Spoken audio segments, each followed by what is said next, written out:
আসসালামু আলাইকুম virtual viewers, সবাই কেমন আছেন? নিশ্চয়ই খুব ভালো আছেন।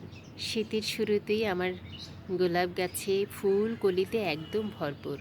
আমার সবচেয়ে ভালো লাগে সকালবেলার গোলাপ দেখতে। কারণ হচ্ছে এই গোলাপের উপরে সুন্দর কুয়াশা জমে বা শিশির জমা হয়, যেটা আমাকে ভীষণ মুগ্ধ করে। আর এত ফুল এনেছি কীভাবে দেখুন, ছোট্ট একটা পটে লাগিয়েছি, বাট এটার আমি কিছু পরিচর্যা করি। সে পরিচর্যা হচ্ছে, আমি সপ্তাহে একবার খোল পচা দিয়েছি, বাট এখন কিন্তু আর দিব না, যেহেতু ফুল আসবে শীতের সময়টাতে। আমি গাছ রেডি করে দিয়েছি, বাট আমার কিন্তু সব সময় আমার গাছে ফুল থাকে। আপনারা যদি আমার ভিডিওগুলো দেখেন তাহলে বুঝতে পারবেন। আর এখন এটা টেক কেয়ার করবো, জাস্ট যখন ফুলগুলো শুকিয়ে যাবে এভাবে আমি এটারে এভাবে ভেঙে দেব। আমার শুধু একটা গাছেই ফুল নয়, আমার এখানে গোলাপ গার্ডেন করে ফেলেছি।